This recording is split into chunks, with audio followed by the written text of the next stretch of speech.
time. Today's segment will begin in just a few moments, and this is the time when you can reach out to your family members, to your friends, neighbors, and encourage them to log into Zoom or YouTube. Send them the link and invite them to join. Our topic today is dealing with juvenile delinquency. Dealing with juvenile delinquency.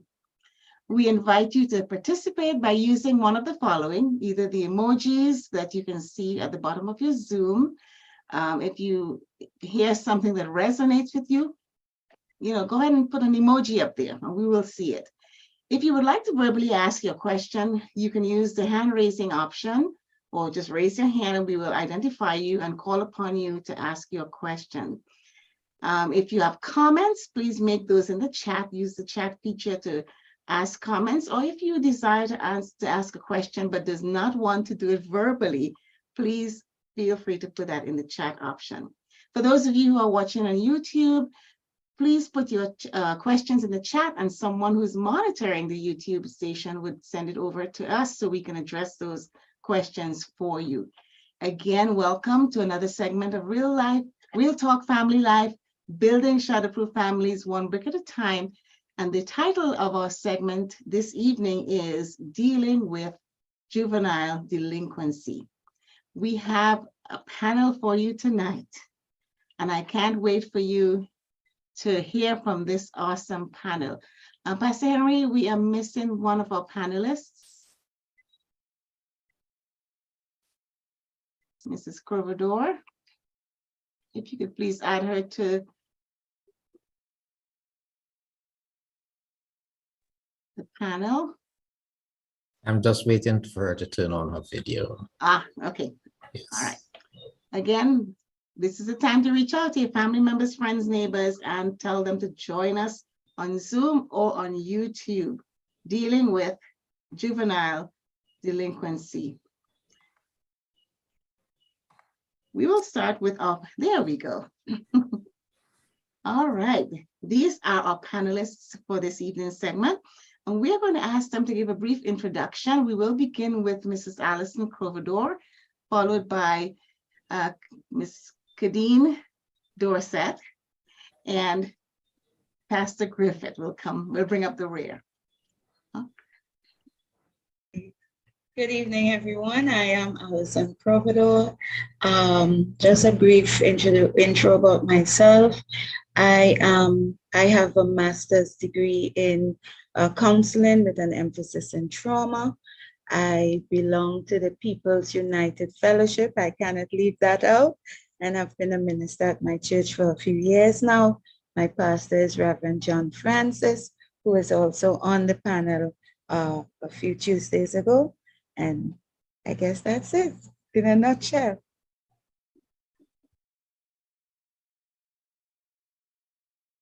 Good evening. My name is Kadeen. I am one of the counselors with the Life Empowerment Center of Trinidad and Tobago, which is a counseling agency based in Port of Spain, Trinidad, under the leadership of Bishop Reverend Dr. Roger K. Samuel, who was supposed to be one of our panelists today. So I bring his apologies and I apologize for his absence on his behalf, and I'm stepping in for him today. Dr. Samuel is my personal mentor in the field of counseling and psychotherapy, and I am honored to step in for him and to be able to be a part of today's discussion. So I thank you for having me. Right. Good night. You don't have a guess who I am. Joseph Griffith, perhaps you might say pastor, but more importantly, a father of two boys, 23 and 33. And I sit here, and I rather sit here in the capacity of a father having to raise boys and appreciating their experience, their journey, and my own challenge of raising my boys against all these challenging things that I'm confronted with. That's me. Welcome all, and just as a side note, today is Pastor Griffith's birthday, so send him a little chat, happy birthday in the chat. All right, we will begin with a definition and identification of juvenile delinquency is very important for us to have the same understanding of the term. And to provide that for us is Pastor Corvidor.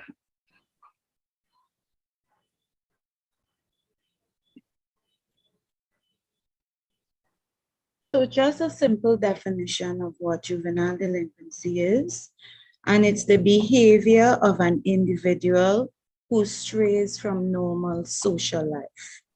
It's a child below an age specified, so we're looking at children anywhere from 6 years all the way up to 16 years, and they stray from the normal social life, and they act out when they are in positions where they're being disciplined or controlled. That's when they act out. So what it is. And could you also provide us with some of the signs of juvenile delinquency? Sure. So some of the signs of juvenile delinquency would be emotional changes.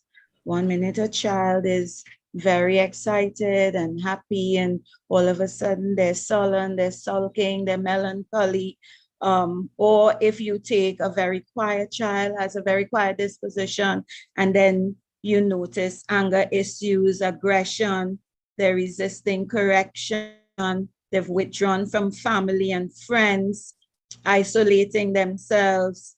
A few others would be, lashing out when they're being ridiculed or corrected, and, engaging in fights, shouting matches, throwing temper tantrums. All of those would be signs of juvenile delinquency.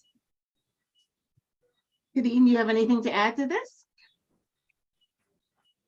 Yes, I'll just add that to distinguish between regular, which we call growing pains or challenges of youth, especially teens, and juvenile delinquency, there's an element of the law that's added when we talk about juvenile delinquency. There's usually some sort of repercussion for this behavior that is punishable by law through, depending on the structure of the society under which we are defining it. So it's behavior that, like Alison said, acting out, it's usually what we term antisocial behavior.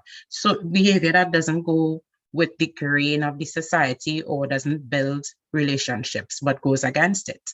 And the result of that is that it is punishable by the law. So I just wanted to stick that in terms of delinquency. When we hear delinquency, we're talking about things that they could pretty much get locked up for or be in some sort of lockdown or punishment as a result of the antisocial behavior. Yeah, I think I like the point that Kadeen just made, because from what little bit I'm going to learn is really criminal in that you can get that if you do it as a child, you might not get locked up. But if I were an adult and I did it, you lock me up.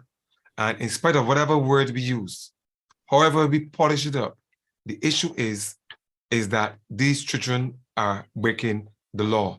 The only thing I think about it is that society probably ascribes to children the idea that they are still undeveloped, they still need guidance, they still need nurture, and society rather not be too punitive, not to be too hard.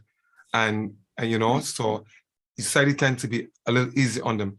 So quickly, I would then define them this way, that the juvenile delinquency refers to the period where you struggle with conforming to society's standards, rules, and controls. And maybe it may be seen as a kind of rebellion, assertion for identity, recognition, and the rights to assert themselves. That is my own personal way I would try to reflect how I understand delinquency.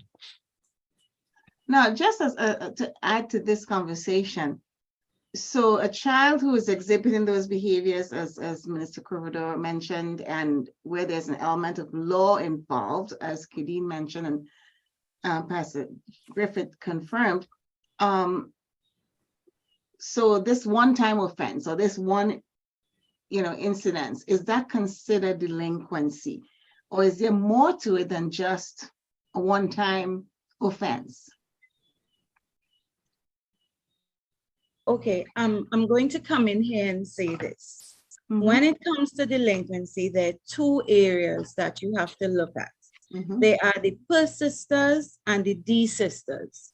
So when you talk about one-time offending, you class them under desisters, meaning that the desister is one of those youths who would engage in an act of delinquency. And after going through all of the channels, dealing with mommy and daddy, dealing with probably getting an officer to speak to them, that's the end of that behavior. And they never engage in that again. So when you talk about a one-time offender, you would say that they are the desisters, the ones that will not carry on with delinquency, as opposed to persisters that continue down the line where you have to constantly be running to the authorities. Let me just say this right here. In terms of the law and how that came about, in the beginning, the law was never meant to handle delinquents in society. It was the role of the parents in the home. It was at that point when parents were no longer able to control their children that the state took over and said, if you can't do it in the home, then we're going to do it. So it was never meant for the law to correct delinquent offending. It was meant for the parents in the home to do it. And so because parents lost that, let's just say, that sense of control over the children, for want of a better term, that is what brought the state in and the law in to say, okay, we're going to step in and we're going to help. So in terms of desisting, that when the law stepped in, that was the time when these sisters were the ones that were most prominent, because, you know, they'd get the little toughening up and then they would not do it again. But then there were the persisters that, you know, would go above that because they were, as some people would say, beyond control. So I just wanted to just, you know, clear that up a little. Thank you so much for that. All right, I think we are on good footing to continue with the questions, but I would like to encourage our viewers to, if you have any questions, feel free to put those in the chat or raise your hand. I'm looking in the chat right now. Oh, happy birthday to Pastor Griffith. All right, I see no questions or comments, so I'll move on to the next question. And Pastor Griffith, I'm going to send this over to you to begin with. All right, the others could add as necessary. What would you say are the causes of juvenile delinquency? Can you address the physical, the emotional, societal, and psychological causes? Wow, that's a handful for me. My response would be there are several causes for delinquency. And earlier I said that in my definition, I suggest that this is a period where youth are trying to assert themselves. They're trying to find identity. They want recognition. And when they're not realizing these things, they can act in their own way, which invariably will go out of society norm. Why do I have to keep doing what people tell me? Why does that have to be wrong? Or why is it that every time I do something, somebody can tell me that it is wrong? My mother can tell me I can't go, or I should do it this way. Why is it that my mother or my father never have any time for me? Why is it that they favor my brother more than me? Or why is it that every time I go to school, these children want beat me up? Shall I take this here? Enough of this is all. You know what I mean? Mommy is not listening to me. Daddy's not listening to me. Or daddy's not even live home. Or mommy and daddy always crawling. Daddy always drunk. You know what I mean? All of these are where children can become angry, and therefore they begin to fight out. or children may feel that their needs are not being met, right? And they will seek ways of getting their needs or getting attention, all right? So they may not even, I believe that they may not even like how they look, I suppose. And also they can disrespect people. They're jealous of you, what you have. They might, if I can't have, I mean, I'm not as pretty as you, you look too good looking, so let me do everything to whatever. So I don't know if I answer, but there's several pathways that would lead to the issue of the, delinquency. I pause. Okay, Pastor Corvador.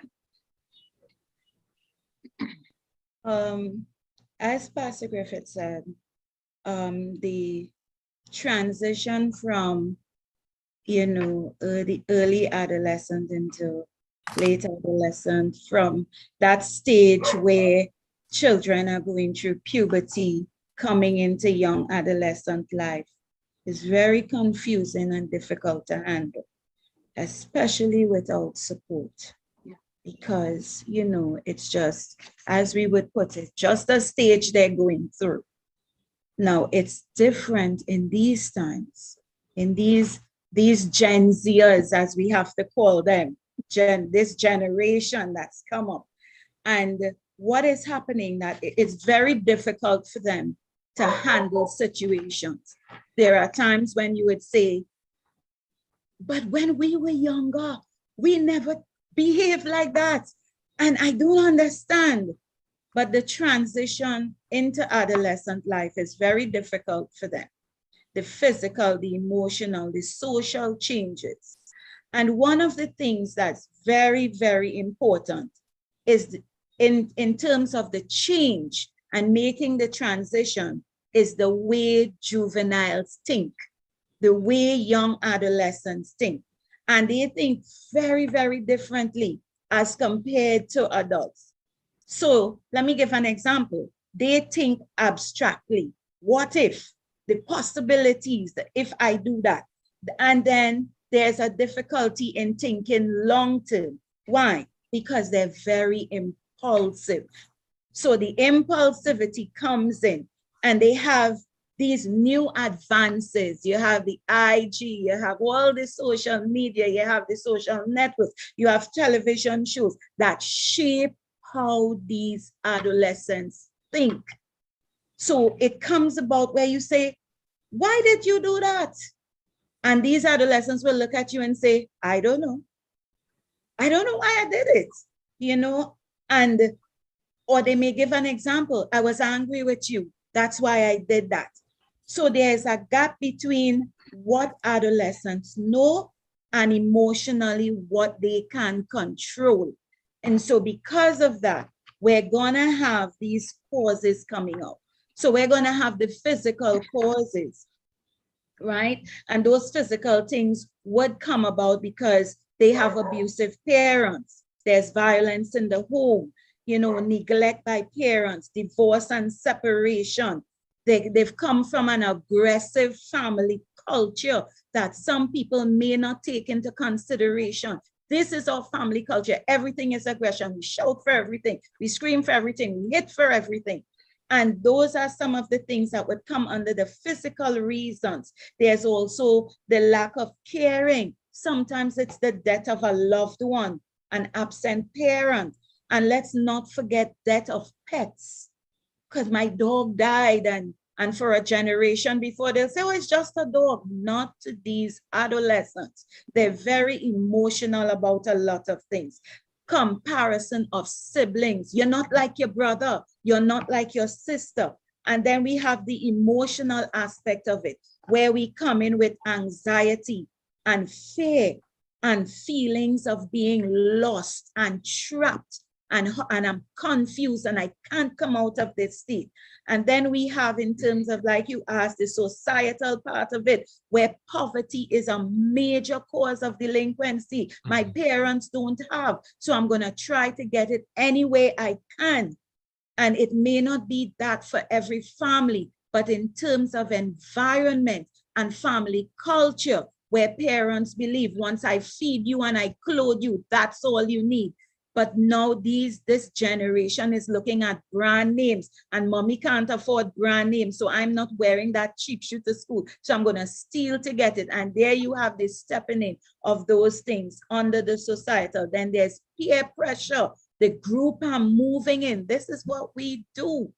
And then under the psychological, and also with psychological comes the psychosocial, where there is trauma, where, you know, in at an early stage, they've been exposed to violence, they've been exposed to sexual abuse, they've been exposed to a culture where the family hides everything and it's a secret. So when something comes out, they're traumatized by the situation, violence. And then we have the genetics, where we talk about mental issues. So those are some of the causes under those headings that you would have mentioned. Wow.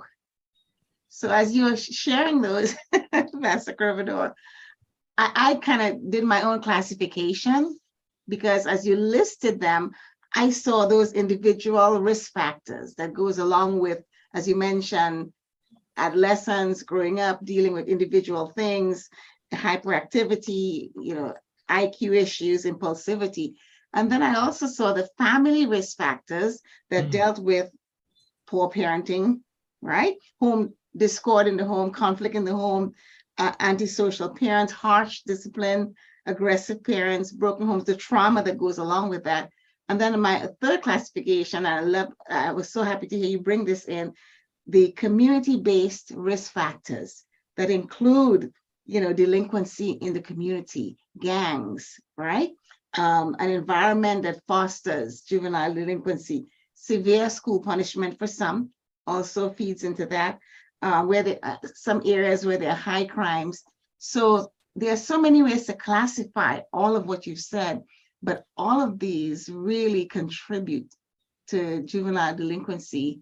And I know that as parents, we have a role to play. And as a church, we have a role to play in helping to mitigate some of those issues that our youth are dealing with. Kadeen, I didn't want to leave you out. Is there something you wanted to add, or are you okay? Yeah, I would add to everything that Allison has already so aptly, you know, highlighted for us, all those different factors. And I want to, like, it's not change the direction, but like I'm weaving the same cloth, but almost in a different direction, in that we're talking about the causes and a different perspective, which is one that I was listening to a criminologist from the UK. His name is Steve Case. He's a youth worker for years, a professor in a university in the UK. And I was listening to a TED Talks on the topic, and, you know, he put a different perspective on this thing that opened my eyes, in that what we are seeing as juvenile delinquency could actually really just be, or is actually just, a manifestation of a societal issue, in that, so the real causes, youth act out. We got it from Allison. Clear, they are the sisters and the persisters. It's part of growing up. It's part of the growing pains. It's part of testing new waters. It's part of, you know, challenging the status quo, and you know, learning to make decisions and do things on their own, because God created us with a free will. So we will test things. But when it becomes juvenile delinquency, it's because society defines it as that. But if we really look at the cause, it would be all those things that we already listed. The cause really goes back. Is it really the child is the cause? Or is it an effect? Juvenile delinquency is actually, could be looked at as an effect. And it's an effect of unemployment. It's an effect of, you went in to talk about exactly what Allison mentioned, where the home was actually responsible for dealing with that. And then it became an issue where society, government, politics stepped in and said, we are going to see about helping you discipline these children. And this same Steve Case, he put it across like, we went from agrarian society where people were working from the homes, people were farming, it's right outside the door, the children are involved in it, to industrialism where and even advancements in rights, and women are now out of the house. And so the entire societal structure, job, work, the role of the mother at home, everything changed. And as a result of that, you have mothers out of the home working. We have marriage is no longer so much of a value in society. We have single parenting, so children are being parented by the gangs. Children are on their own a lot. So it's like a manifestation of societal issues: unemployment, poverty, health issues, psychological issues. These are really what the causes are of juvenile delinquency, and not necessarily a child out of control or antisocial child. And I felt like that was a really great point, because what he's saying, we have to treat children as children. Right? Society became this thing, and this is through politics, this is through the media, this is through systems that they created in the law. Society switched their mindset to children and teenagers who are aggressive or violent. We have to be fearful, or parents need to be anxious about that. And so the law has to now come and punish them. But there was a point in time, or it still is a thing, where even the children that grow up in the best homes with both parents may go through a period of rebellion. So what he's suggesting are the real issues, psychological problems, all those things. These are the things that we actually need to address from a standpoint of giving children positive justice. So I just wanted to throw that in as something to think about. I love that concept, a manifestation of societal issues. Pastor Corvado, you seem as though you wanted to jump back in. No, my point where I can understand the perspective. I'm trying to work out how is it not true? So I asked question stated that because that we have a pattern of behavior developing in our children, right? That, I mean, I talked earlier about different paths, right? And in this case, imagine that we have, life is a journey, but there's several different pathways up there. I'm saying that there's some pathways that are definitely bad, and our children have a tendency to swerve off. And even in dealing with them as children, I need to be able to hold them back and say, no, that's the right road to go. And if I understand the idea of what juvenile delinquents mean, since I understood it to saying it is young people committing crime, and we need to deal with it as crime, but only because they're children, we can try to be a little gentle and understanding about how we do it. I just pause on that comment. Okay, there's a question in the chat, and I'm gonna send this over to Pastor Corvado, and you can add whatever you wanted to address. All right. So the question is, do you think that society would have been better off if governments held parents accountable for the crimes of juveniles? Oh, most definitely, because let's go back to the root of this of what juvenile delinquency was all about. And the state was never designed to discipline children. It was never designed. Juvenile delinquency was never meant to be a part of our society. So if we are going to the root cause, it was the result of a breakdown of family.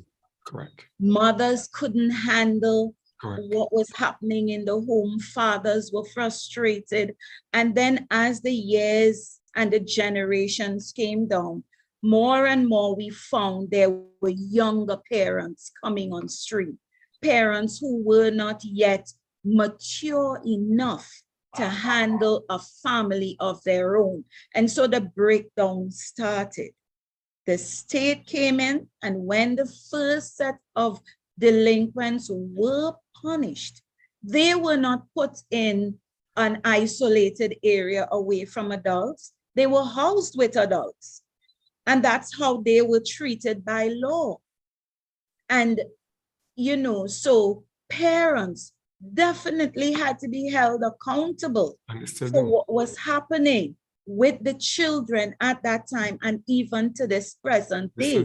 No, thank you, Pastor Griffith. Now I understand what Lady Dorset is saying in terms of the professor who gave the lecture, because I saw what he had to say, and he has contributed a lot. But we also have to remember that at the end of it, those societal norms would have not come about had it been that we had shatterproof families where mother and father would not, if they had issues in the home, they would have said, okay, let's seek outside help and intervention. And so with the breaking down of the family internally, that's why the externals came in to further affect what was happening. But the basis of delinquency came out of homes where parents could not cope and children were not developed to be resilient enough to handle what was happening. Thank you. Thank you for that response. I'm going to move on to the next question. And Pastor Griffith, again, you lead off on this, and then Kadeen, you will fall in line. And then, of course, Pastor Griffith could address it as well. Parents' negative behavior often contributes to children's delinquency.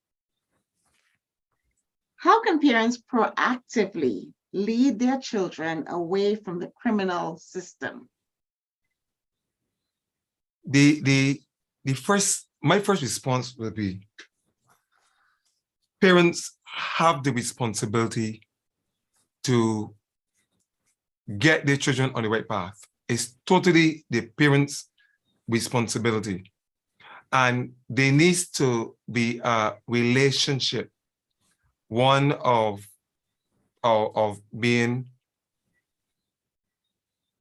the parent must be recognized as, I want to use the word authority must still be there, because if mommy or daddy doesn't appear to be authoritative figure, then nothing that, every time you tell the child something, it'll be something to laugh at and don't take serious.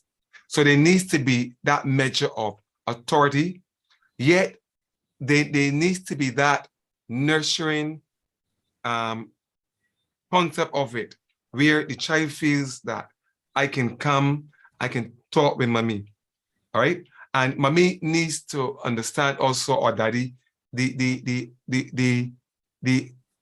watchful eye that needs to be up there. So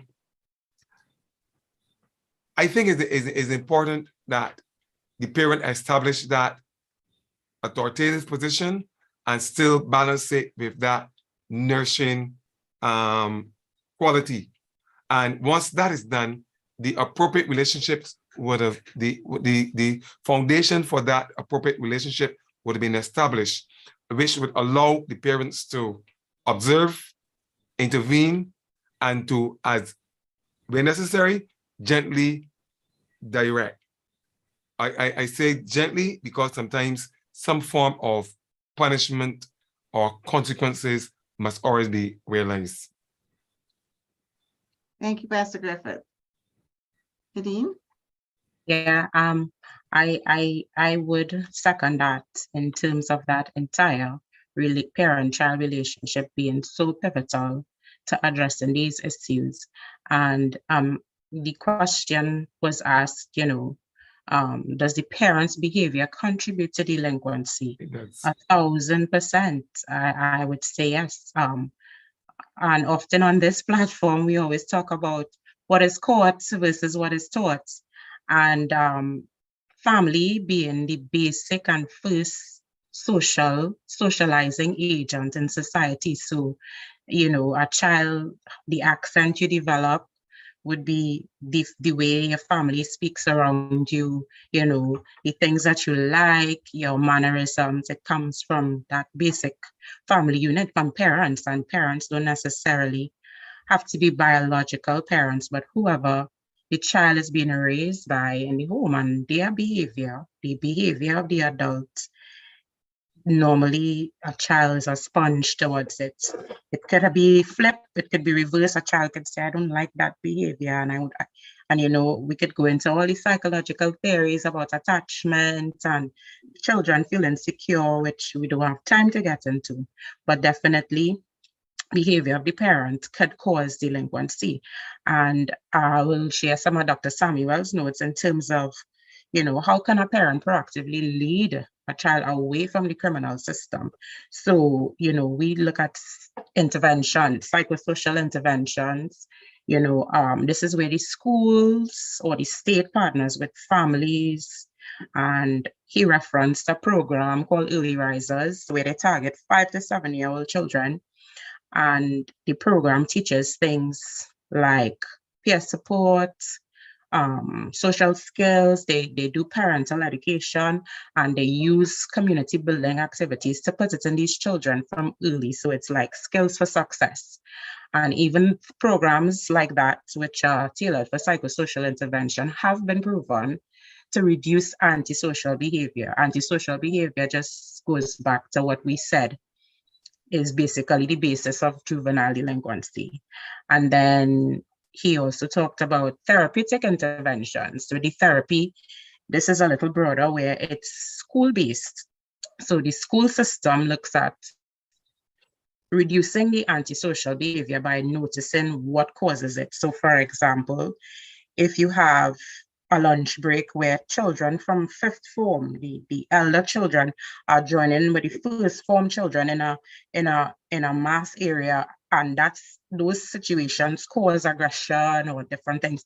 So those type of therapeutic interventions look for areas where the antisocial behaviors could be triggered, and then they put stuff in place to reinforce better behaviors or reinforce the positive norms that we want the children to get.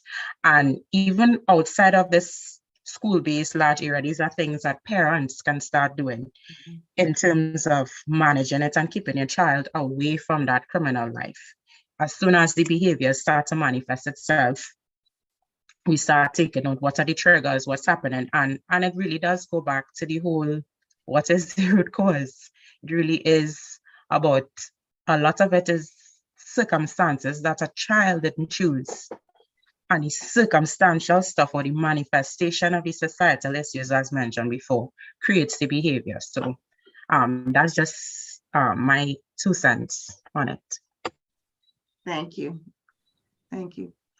Pastor Grover, you have anything to add, or you just No, want to? I want to add here that somewhere I picked up, somebody was presenting the role of mothers.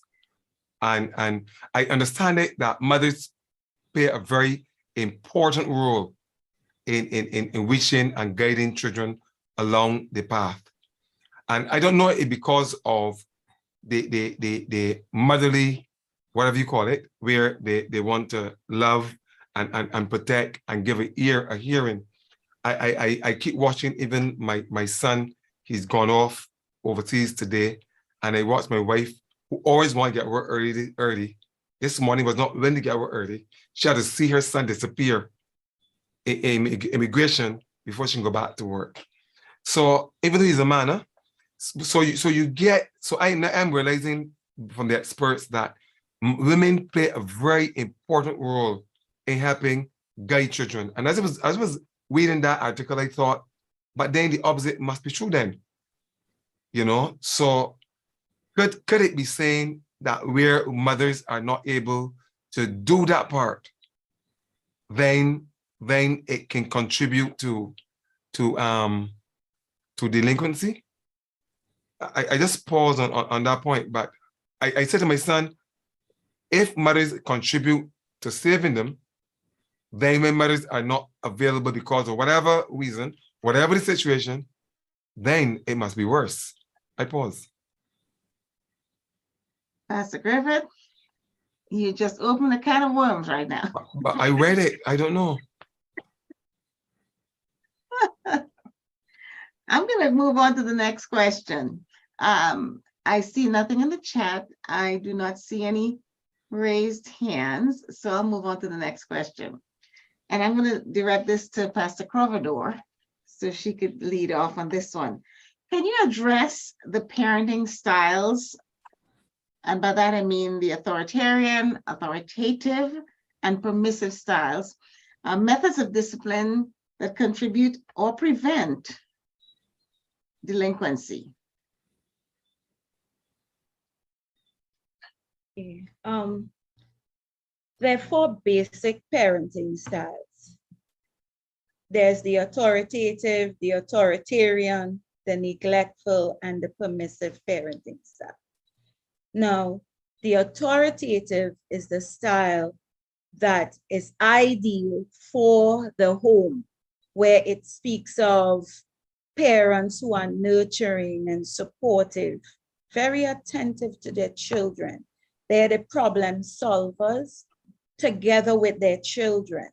So it's a network. They are the collaborators, so to speak. And then they also come in and set clear rules and expectations. They set boundaries and they explain the consequences of crossing those boundaries. So there's always open communication and natural consequence. And I want to explain natural consequence. When I speak about setting the boundaries, explaining what's going to happen if you cross those boundaries and what are the results of crossing it. That's the natural consequence I'm speaking about. So when I'm going further to say in terms of the natural consequence, the punishment must fit the behavior. Or as we say, the punishment must fit the crime. So we are not looking at where you are able to speak to a child and they understand and they say, I'm sorry, and they don't do it again. Whereas in another setting, you decide to take their hand and put it over the stove and burn it. So it must fit the act. And that's where the authoritative parenting style comes in, where they're saying, no, let's work together with our children to bring about good and positive results. And then we have, that's the authoritative. And then we have the authoritarian, where you're coming in, you're the tough love parent, say, you're parent driven. It's parent driven and not child oriented. It's always about what I say and how I say it. You do as I say. We don't go over that. I'm not listening to anything you have to say. If I'm opening my mouth and you say, but mommy, you're going to hear, shut up. Authoritarian. So they will set very, very strict rules and punishment. And there's only one way of communication. There's little consideration of the children's emotions and behaviors in the matter. It's what I see. And then we have those neglectful parents. They're the uninvolved parents.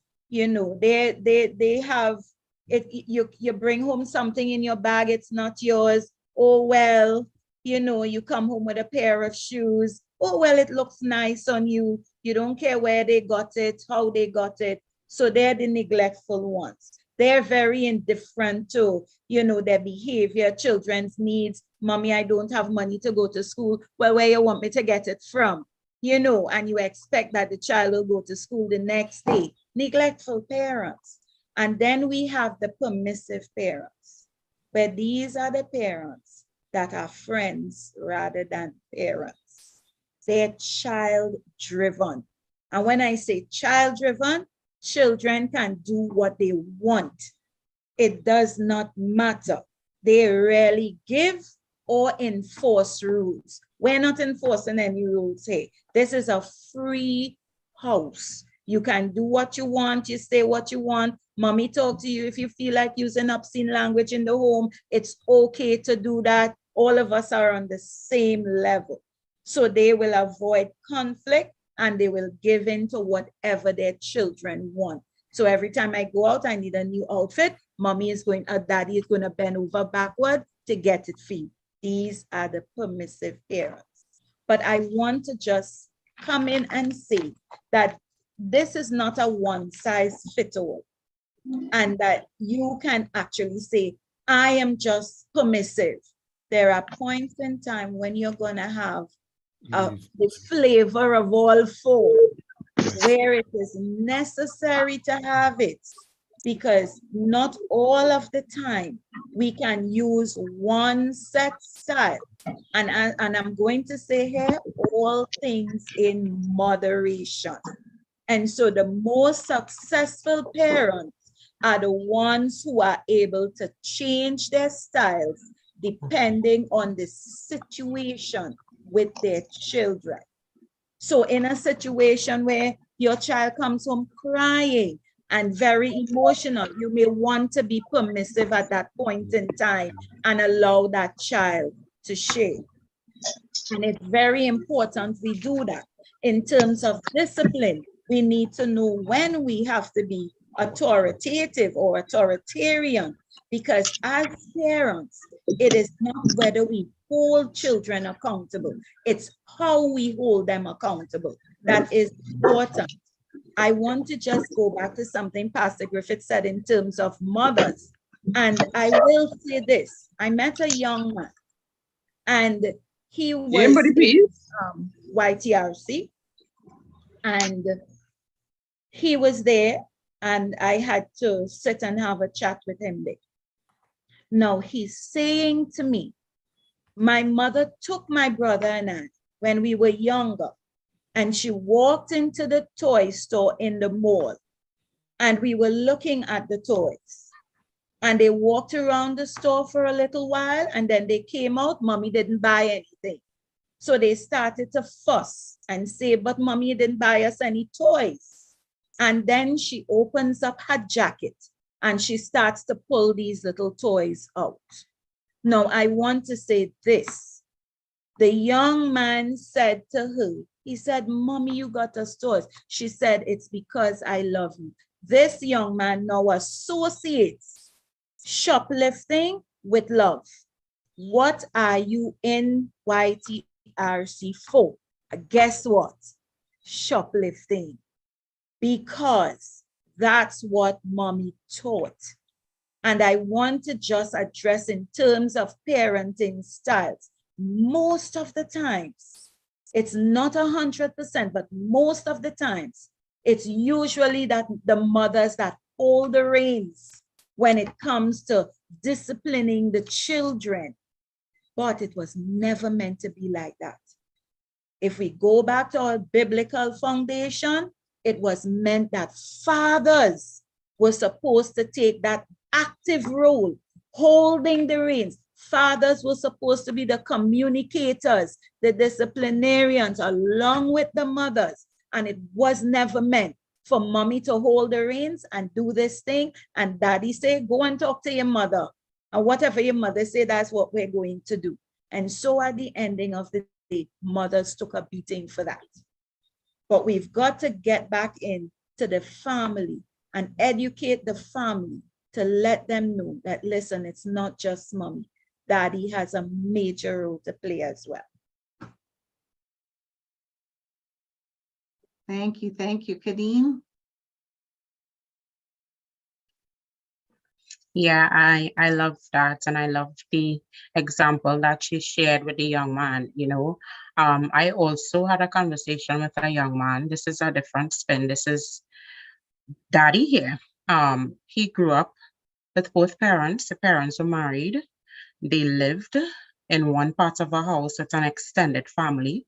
So it was a nuclear family living within an extended family household. His father, his mother married. He lived with both of them and a younger sister. And his father's parenting style was authoritarian.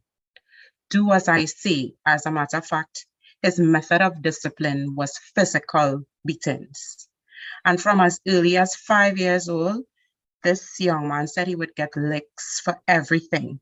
So his mother, both parents were really into academics and wanted him to do well. And so he had little struggles in between, but his struggles started from trying to please daddy, who seemed not to be able to be pleased. So you're doing math and they're telling him about his tables, he's just anticipating that I'm not going to do something right and I'll get licks. And it will manifest. He'd say the wrong thing that he didn't know and he would get licks. And this spilled over into school. So he started to go to school.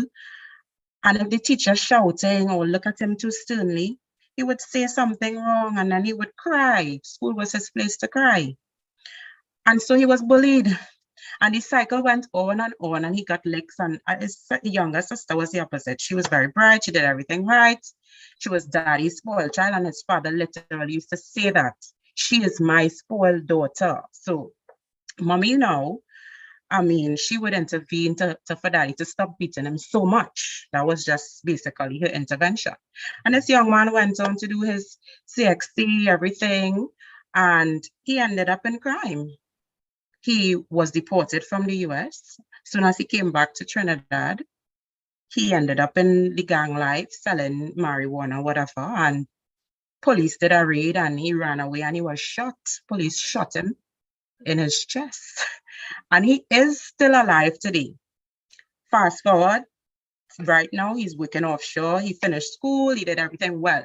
And he would still tell you today, even recently, his father came to visit him and his father hit him a lash in his chest, like man to man, like, I'm so proud of you. And he said he had to tell his daddy, daddy, don't ever hit me in my chest. Don't ever do it, because it's a trigger for him. And he will tell you that the gang life was appealing to him. The streets accepted him. He felt like he didn't do anything wrong. He picked up a gun because that was right. He was praised. He was selling marijuana. They looked up to him. They gave him a nickname. He had an identity. And this is a young man that grew up with both mother and father. Ended up in crime. Thankfully, he's alive today. God spared his life. And he's credited to his mother, the prayers of his mother. By the way, this is a young man that grew up in a Christian household. Christian, all right? Even the Bible and scripture was used to abuse this young man, sorry to say. All right, so we can see, just as Alison said, where sometimes the mummies get a beating, sometimes the child literally gets a beating. And so the parenting style really does have a contribution sometimes to delinquency. And we have to remember that young people, that pivotal adolescent into teen stages where identity formation comes to play. And if the identity that my parents are shoving down on me that I need to be a certain way is punitive, it hurts. It punishes me. It leaves me in tears. It leaves me being bullied in school. It leaves me behind. It compares me to my younger sister who does everything right. Then I'm going to find another identity that makes me happy. And that's technically where we can see how your parenting affects or contributes to delinquency. Just one quick comment here. It's already stated that in every situation, you can be, my own different words, you can be a dictator, you can be whatever, because every situation, one style has to come in. Where what becomes the point that we talk about is the one that is most dominant. But in every instance, you have to apply the kind of behavior or response based on what is happening. But I want to add another concept here, that the ultimate idea is to create a healthy family. And we must also understand that there are a lot of things that come at our children, and they don't necessarily come from inside. They can be coming from outside, all right? It can be bullying outside, all right? But we must be able to create that home environment that is in fact healthy, not that look healthy to people, but is in fact healthy, where there's affection, where there's cohesion, all right? And where the children can feel that the parents are involved in their lives. So the parents are able to identify who the friends are, how today was, why you're behaving different, why you're ain't tightening your belt, why you wearing it sore. All of these are things that need to be understood. And I want to add what somebody said. Somebody said that perhaps if you look at a a real predictor of juvenile delinquents, you will find that it is parental rejection. And we need to pause a little bit and determine what is parental rejection and who determines parental rejection. I want to repeat that. Who determines, whose perspective determines that we have parental rejection? I pause. Thank you, Pastor Griffith. You know, the things that children require and need are oftentimes the things that parents don't give them. We're not talking about clothes and food and a roof over their heads, but that love and that nurturing and that caring and that that they desire to have, that they need to have in order to thrive. When kids are neglected, they do not get these things. And guess what? They find somewhere, someone, and oftentimes it's the gangs or another person, you know, to get that love and affection and affirmation from. And once they get that affirmation from this other entity, whether it's gangs or even another person, oftentimes those are the people who have an impact on that child's life. So whatever road they pave for them, that's the road they will follow, because these are the individuals who show that they care for them, that they love them, that they're going to protect them. And that's where they go. They venture off in that direction, right? And it's the same thing even when we think of gender, when we look at the gender aspect of it. You know, when a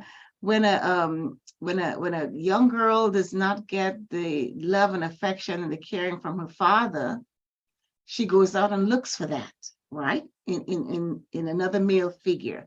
And oftentimes that itself ends up in abuse and additional trauma. And the same thing with the boys. They're looking for that.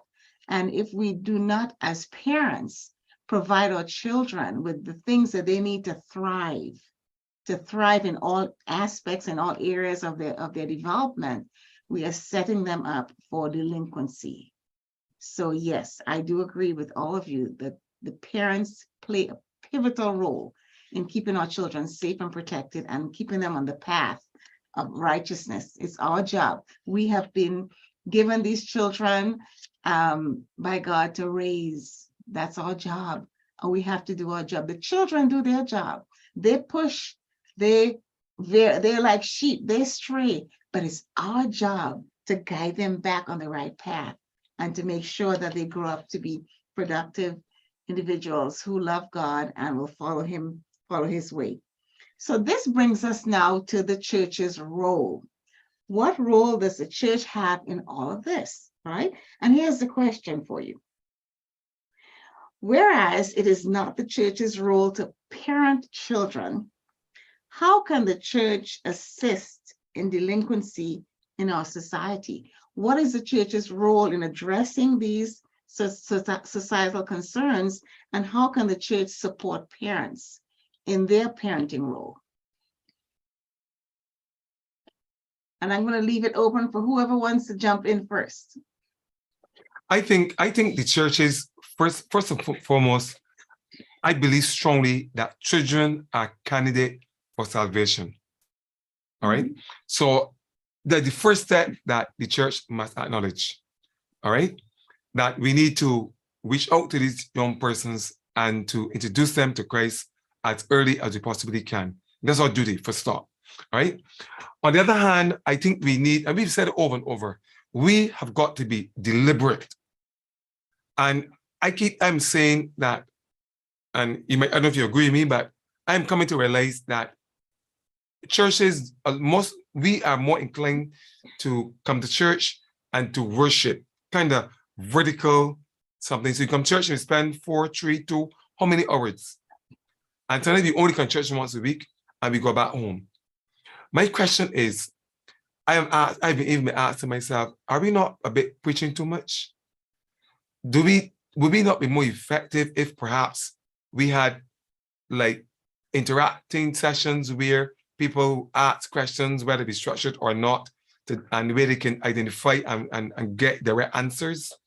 I'm saying that things like family issues, we need to develop more within the church this kind of atmosphere where the real things that affect us, such as parenting, the problems, how do we address it?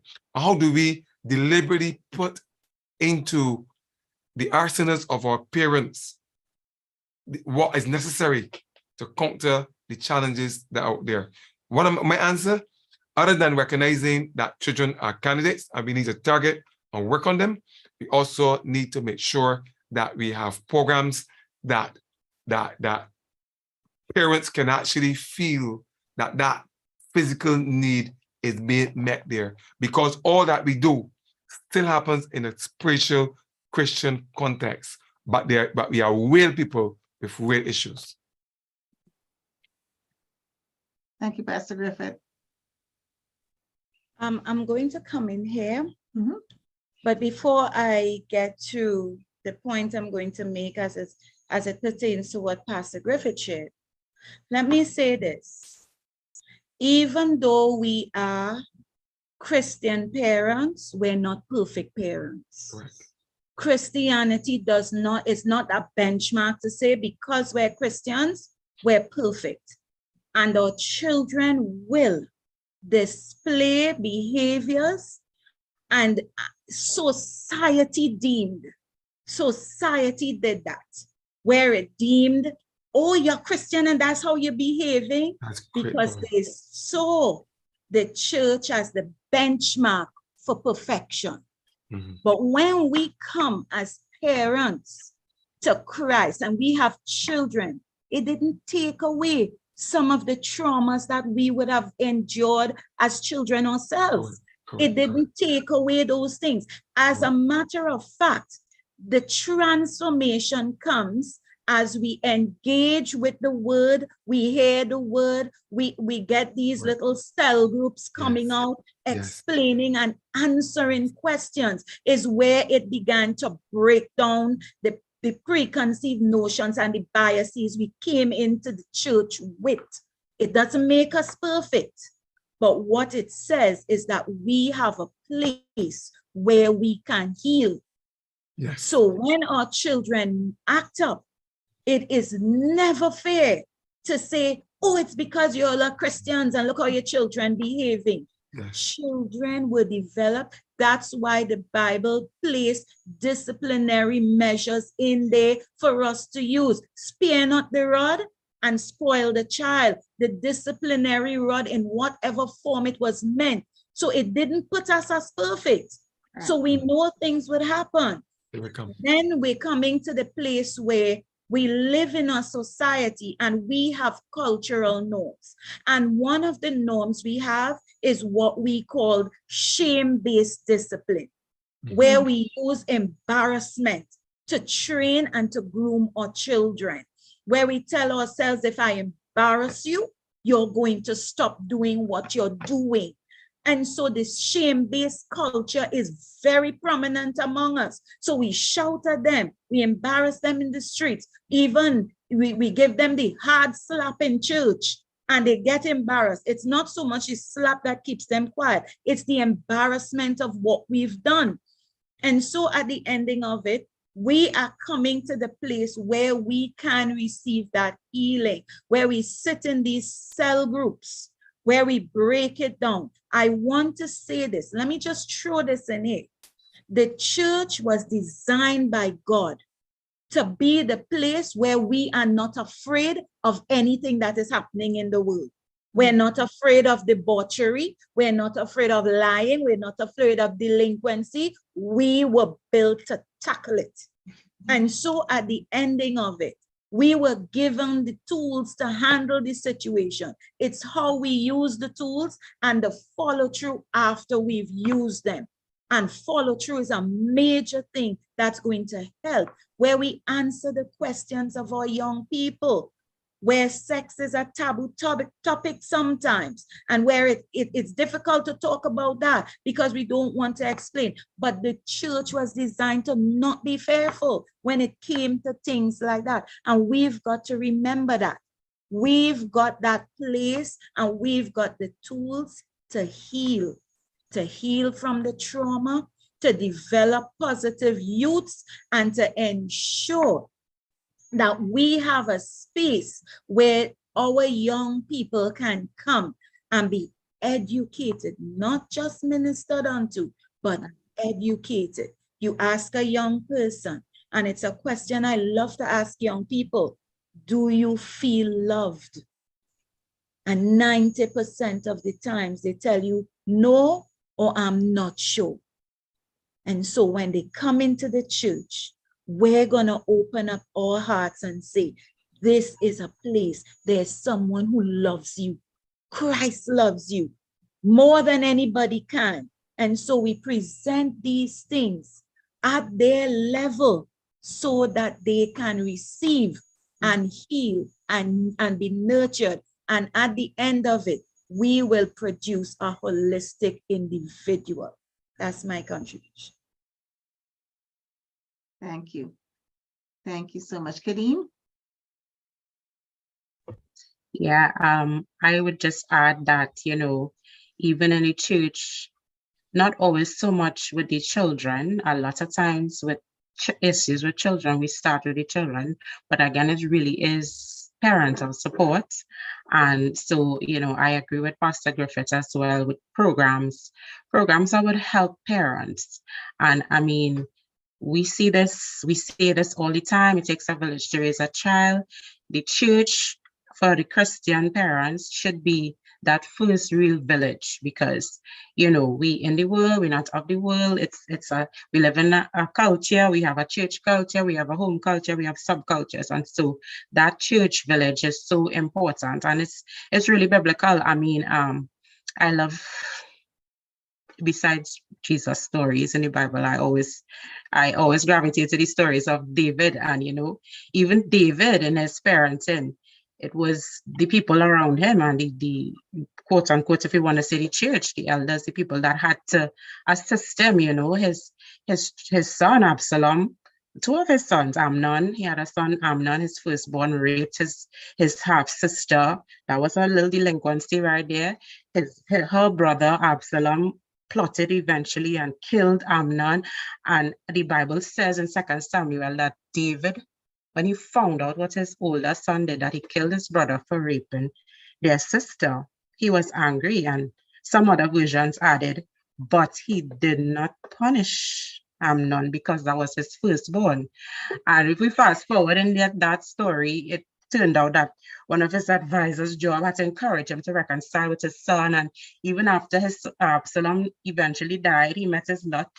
David was mourning, and it was people in the church or people around him had to help him to come out of that. And so, I mean, that's just one biblical example of how important the church is in helping parents to, you know, raise these villagers who will be the future villagers. So, yeah. There's a question as a follow-up to Pastor Griffith's comment. The pastor spoke about programs for the youths. Shouldn't the church develop space and people to counsel, train, and mentor the children of non-Christian families in the community?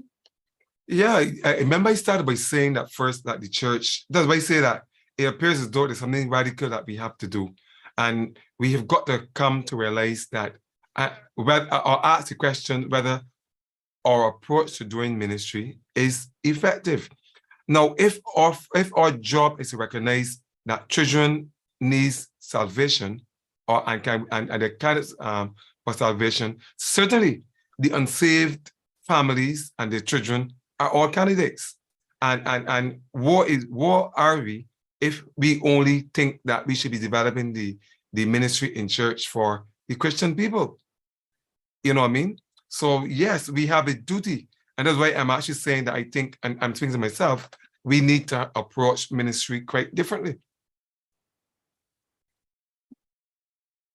I'm going to invite the audience to reach out and ask questions, place comments in the chat.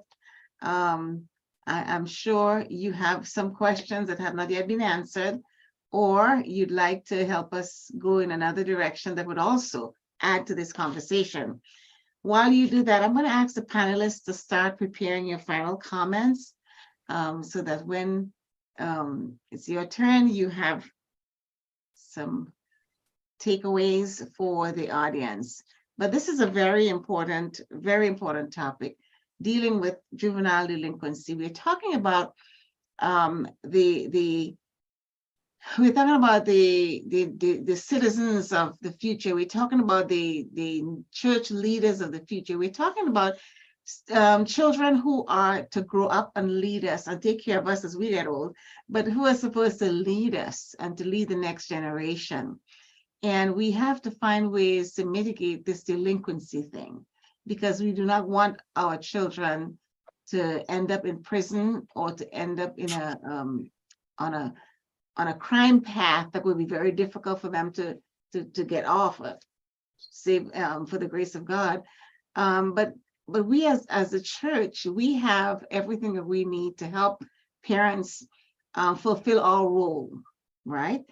The church has everything that would help parents fulfill their role in raising children and keeping them off of the path of delinquency. And I believe that we can find ways to come up with creative ideas, creative ways of reaching the children, reaching the parents in this age of technology, where there are so many ways in which we can reach them. Unfortunately, oftentimes some churches are very rigid in their approach, and they have not made the transition into finding new and more modern ways of reaching our families. And that's unfortunate, because our families need help, and it's our job to provide that help. I see something in the chat, so I'm going to peek here real quick and see what's here. Let's see. What advice do you give to a mother whose two sons control her life by brandishing guns in the home? What advice do you give to a mother whose two sons control her life by brandishing guns in the home? My first response to G is that she wants external help, because these are young, bold-faced criminals beginning already. Sorry, that's me.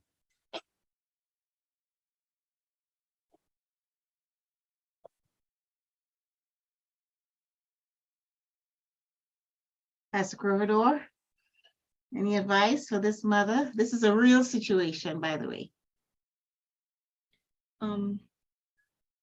I like to say to young people, when you live with your parents, you have age, but you don't have authority. And so the parent is the authority in the home.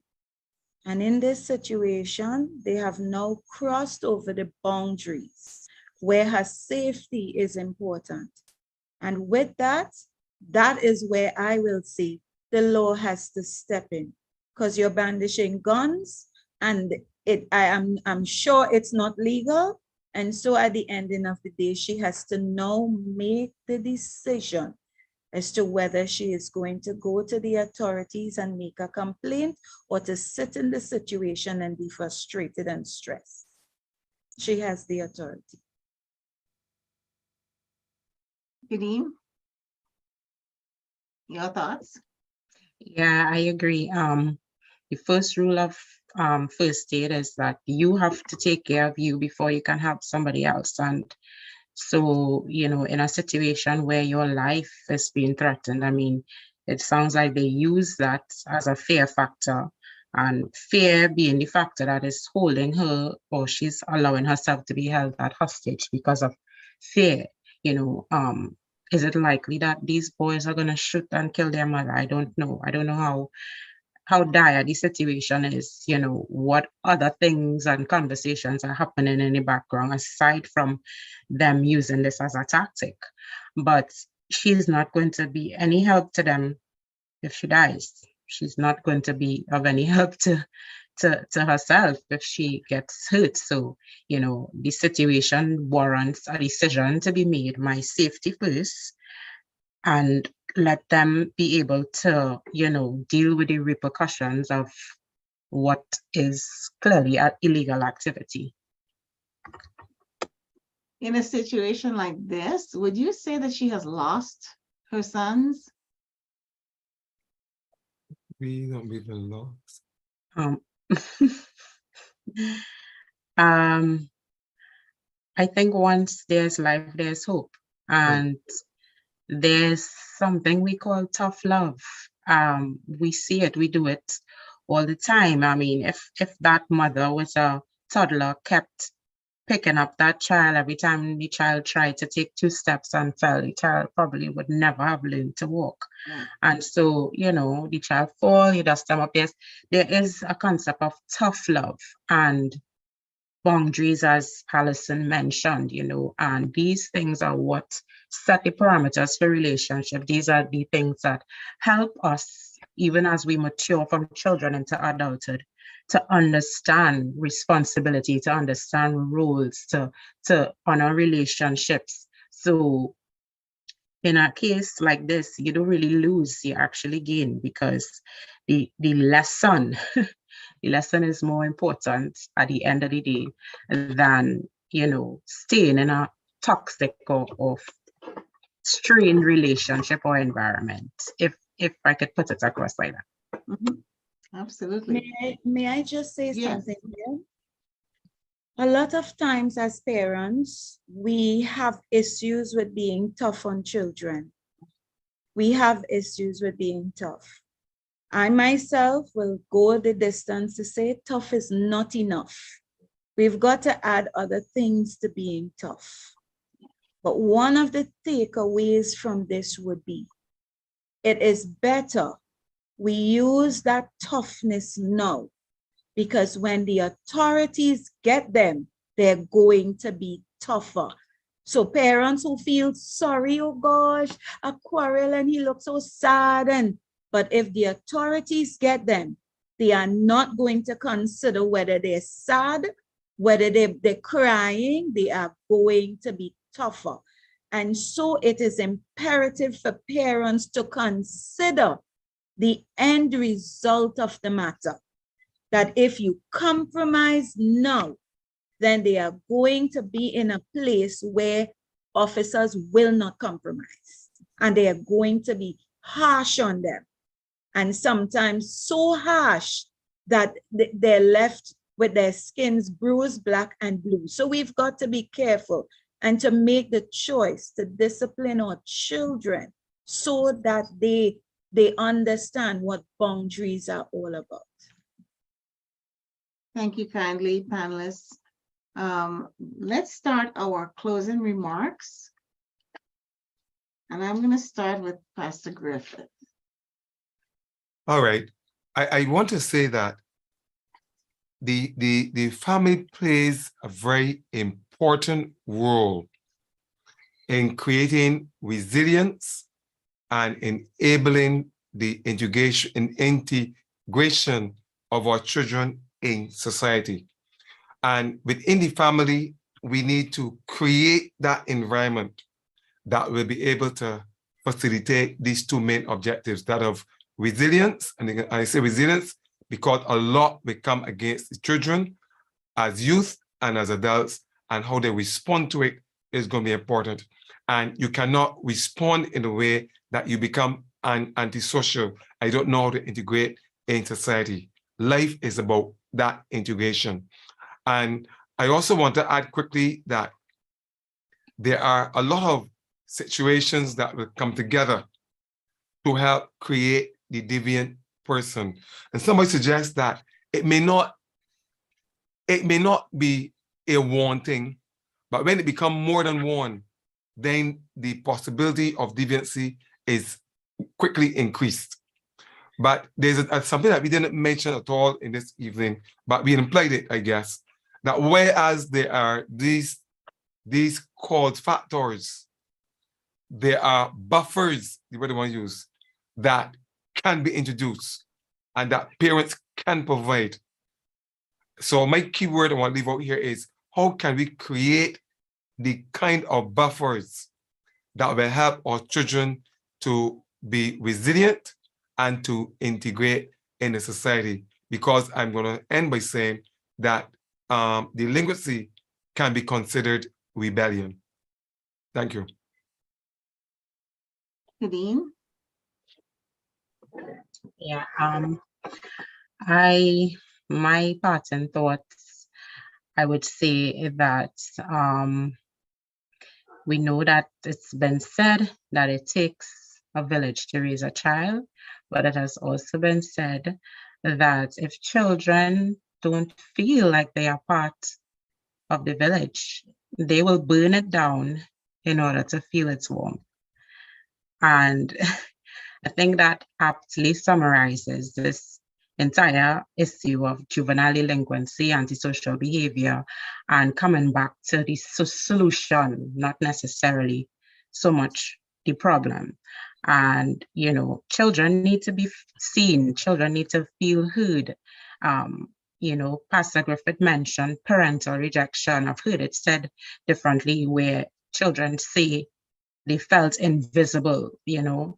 And so, you know, we go back to even a lot of the stuff that Alison mentioned, where, you know, the parents, the tough love and those decisions that we make, which really have the child's benefit and welfare at heart, but must be properly communicated to the child that that's what this is. And so, yeah, I go back to that. Children, they need to feel as if they are part of the village. They need to know it. They need to understand it in order to not be seeking these things elsewhere. Dr. Neff said it as well, where, you know, a lot of the needs that parents are supposed to supply for children outside of food, clothing, shelter, sometimes, unfortunately, they don't get it. We don't get it in the home. And so it comes back down to that. Let's not have the children be invisible. The villagers, I said it before, are still raising the children, but the villagers are not awake. They are asleep. Pastor Corvidor. I want to say, in speaking to parents this evening, as it pertains to juvenile delinquency, let me use the foundation that I've always built on. And the scripture says, as arrows are in the hand of a mighty man, so are children of the youth. And let me encourage parents by saying, we are like bows, and our children are like arrows.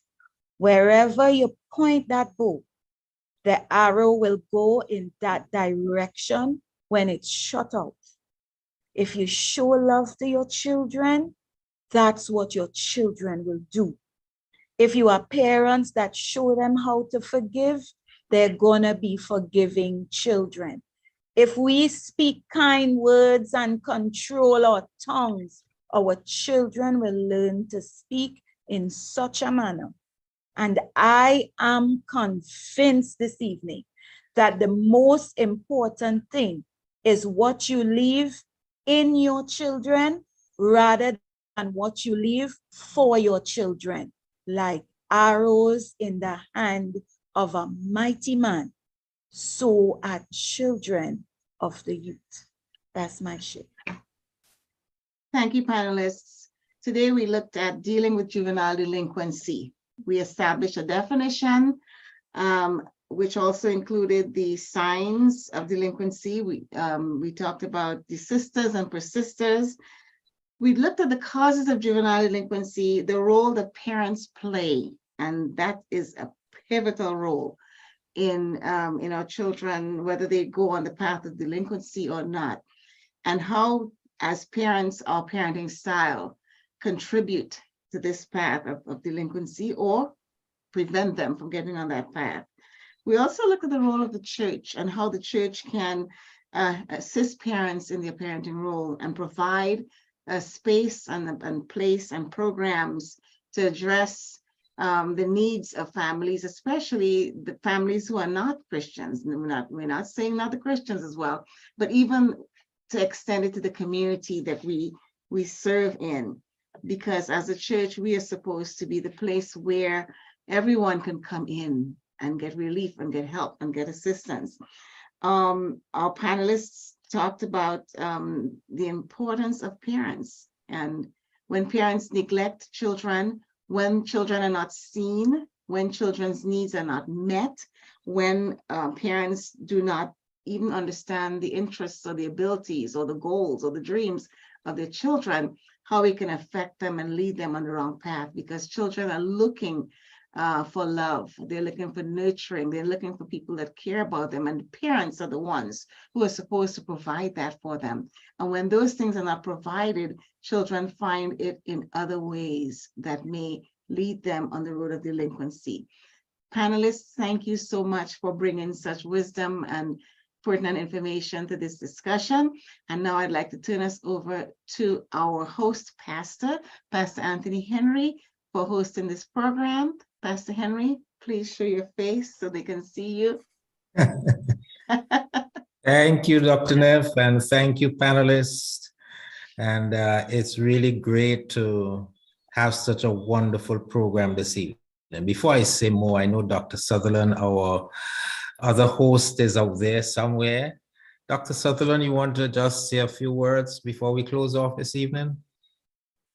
Good night, everybody. I just thought tonight's program was fantastic. I was there messaging other people like, don't forget to join tonight.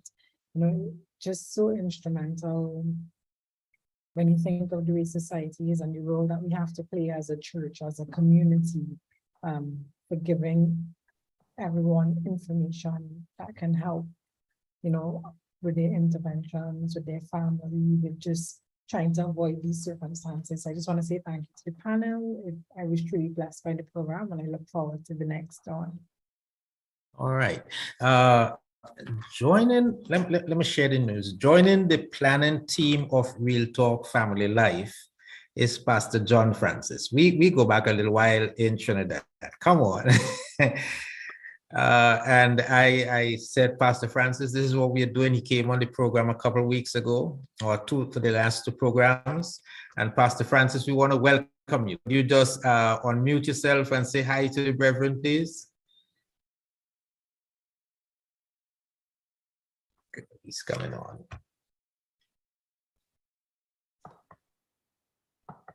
Are you seeing me? I am hearing you. I'm not seeing you. Okay. It's good to be on board, and I look forward to working along with you. God bless you. Amen. Thank you very much, Pastor Francis. And we're looking forward to great times together. All right, there's this picture. All right, so great program. We have our next program coming up in a couple of weeks' time, and it's going to be dealing with the word that a lot of parents are afraid to talk about.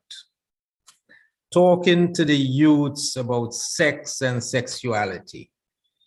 So we are looking forward to a great time as we discuss Real Talk Family Life, building shatterproof families. So many of the things that the panelists talk about this evening, we are trying our best from this end to get that information out. You would not get any preacher to get up and talk about delinquency in church, because most preachers believe that it is not spiritual enough to preach in a sermon. And so we are here trying to do our best, because the concern is the family. And Sister Croverdorf, thank you for reinforcing that whole idea. It's my firm belief that if we are going to make families again, and strong families, every child that is a delinquent, we must charge the father. And so for that woman who has those two children with the guns, the first person the police should be locking up, even before they lock up the children, should be the father. Somebody say amen. I hope you men are listening to me tonight. So see you on the, today is the 25th of October. See you then as we discuss talking to the youths about sex and sexuality. Thank you for joining us. The Lord bless you and have a wonderful, wonderful evening. Thank you all. Good night, everybody. Good night.